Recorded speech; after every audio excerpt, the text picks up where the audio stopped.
கோவை மதுரையில் metro rail சேவை தொடங்குவதற்கு ஒன்றிய அரசு அனுமதி வழங்க முடியாது என்று நிராகரித்திருக்கிறது. கோவையில் தற்போதைய மக்கள் தொகை 15 லட்சம் என்பதால் அனுமதி வழங்க முடியாது என்றும் தெரிவித்திருக்கிறது. குறைந்தது 20 லட்சமாவது இருக்க வேண்டும், அப்பொழுது மட்டுமே அனுமதி வழங்கப்படும் என்றும் ஒன்றிய அரசு அதில் தெரிவித்துள்ளது. மதுரையின் மக்கள் தொகையும் 15 லட்சமாக இருப்பதால் அங்கும் மெட்ரோ ரயில் சேவை திட்டத்திற்கு அனுமதி வழங்க முடியாது என்று ஒன்றிய அரசு நிராகரித்துள்ளது. கோவை மதுரைக்கு உகந்த பேருந்து போக்குவரத்து திட்டத்தை ஆராயுமாறும் ஒன்றிய அரசு அறிவுறுத்தியிருக்கிறது. இது பற்றிய மேலும் விவரங்களை தருகிறார் நமது தலைமைச் செய்தியாளர் கார்த்திகேயன். சொல்லலாம்.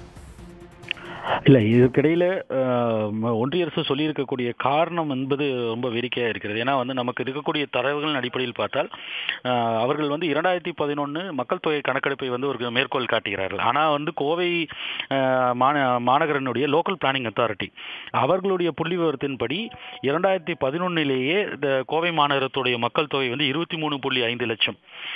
ஒன்றிய அரசு நிர்ணயித்திருக்கக்கூடிய 20 லட்சத்தை விட 3.5 லட்சம் அதிகம்.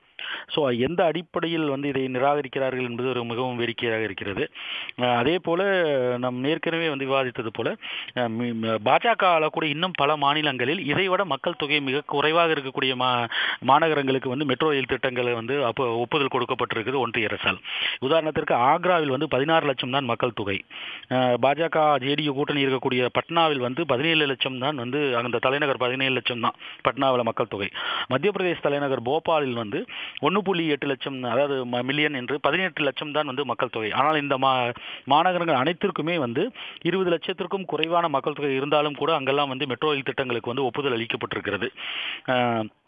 அதைவிட ஒப்பீட்டளவில் பார்த்தால் அந்த லோக்கல் பிளானிங் அத்தாரிட்டியினுடைய தரவுகளின்படி பார்த்தால் கோவையினுடைய மக்கள் தொகை என்பது நிச்சயமாக இதைவிட கூடுதல். ஆனால் அதை பற்றி எந்த ஒரு புரிதலும் இல்லாமல், கருத்தில் கொள்ளாமல் ஒன்றிய அரசு ஒரு பாரபட்சமான ஒரு போக்குடன் தமிழ்நாடு அரசின் சார்பாக வைக்கப்பட்ட கோரிக்கையை இதுபோன்ற நிராகரித்திருப்பது ஒரு பெரும் ஏமாற்றத்தை கோவை மற்றும் மதுரை மக்கள் மத்தியில் ஏற்படுத்தியிருக்கிறது என்றே சொல்லலாம். இது இன்னும் சில நகரங்கள் கூட நாம் குறிப்பிட முடியும். பாஜக ஆளக்கூடிய உத்தரப்பிரதேசில் இருக்கக்கூடிய ஆக்ரா, தாஜ்மஹால் இருக்கக்கூடிய அந்த படம், அதே போல கான்பூர் உத்தரப்பிரதேசில் இருக்கக்கூடிய முக்கிய நகரங்களில் ஒன்று கான்பூர், நாக்பூர் அண்ட் பூனே மகாராஷ்டிரில் இருக்கக்கூடிய முக்கியமான நகரங்கள், மத்திய பிரதேசில் இருக்கக்கூடிய இந்தோர், குஜராத்தில் இருக்கக்கூடிய முக்கியமான வர்த்தக நகரமான சூரத், அங்கு நிச்சயமாக கோவையோட மக்கள் தொகை என்பது கணிசமான அளவு குறைவு. ஆனாலும் கூட அங்கு ஒப்புதல் அளிக்கப்பட்டிருக்கிறது. தமிழ்நாட்டில் இருக்கக்கூடிய இந்த முக்கிய நகரம் சென்னையை அடுத்தது பெரிய ஒரு வர்த்தக முக்கியத்துவம் வாய்ந்த ஒரு நகராக பார்க்கப்படுவது என்பது கோவை. அங்கு தொழில் வளமும் சரி, இல்லை ஐடி என்று சொல்லக்கூடிய தகவல் தொழில்நுட்பத்திலும் சரி பெரிய அளவிற்கு வளர்ச்சி கொண்டிருக்கக்கூடிய பகுதி கோவை. அதே போல கலாச்சார தலைநகரம் என்று சொல்லக்கூடிய மதுரையில் பெரிய அளவிற்கு சர்வதேச அளவில் டூரிஸ்ட் சுற்றுலா பயணிகள் வரக்கூடிய பகுதி. அதே போல பெரிய அளவுக்கு கல்வி நிறுவனங்கள், ஐடி நிறுவனங்களும் இப்பொழுது தொடர்ந்து அங்கும் பெரும் வளர்ச்சி கண்டு வருகிறது. அந்த நகரங்களுக்கு இதுபோன்று அளிக்காமல் மறுத்திருப்பது என்றது ஒன்றிய பாஜக அரசினுடைய பாரபட்ச போக்கையே நாம் பார்க்க முடிகிறது.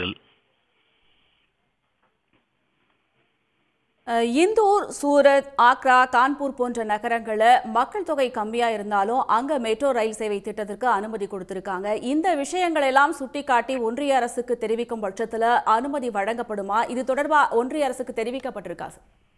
இல்லை, இது தொடர்ந்து பாராளுமன்றத்திலையும் திமுக மற்றும் கூட்டணி கட்சிகளினுடைய எம்பிக்களால் பாராளுமன்றத்திலையும் எழுப்பப்பட்டிருக்கிறது. முதலமைச்சர் பலமுறை பொதுவெளியிலும் சரி, இல்லை ஜிஎஸ்டி கவுன்சில் கூட்டத்திற்கு போவதும் சரி, இல்லை தேசிய வளர்ச்சி குழு கூட்டத்திற்கு போகும்போதும் சரி, எல்லா இடங்களிலும் பொதுத்தலங்களில் எந்தெந்த ஃபோரம்ல எல்லாம் தேவையோ அங்கெல்லாம் தமிழ்நாட்டின் சார்பில் அதிகாரப்பூர்வமாக அரசு சார்பிலும் சரி, அரசியல் பூர்வமாகவும் சரி, இரண்டு தளத்திலும் தொடர்ந்து தமிழ்நாட்டின் சார்பில் வலியுறுத்தப்பட்டு வந்து கொண்டே இருக்கிறது. அதுவும் குறிப்பாக திமுக இந்த பிரச்சனையை பெரிய அளவிற்கு ஒரு பாராளுமன்றத்தில் விவாத பொருளாகவே தமிழ்நாட்டில் இருக்கக்கூடிய திமுக மற்றும் கூட்டணி கட்சி எம்பிக்கள் பெரிய அளவிற்கு எழுப்பியிருக்கிறார்கள். உடனுக்குடன் செய்திகளை தெரிந்து கொள்ள சன் நியூஸ் பெல் ஐகானை கிளிக் பண்ணுங்க.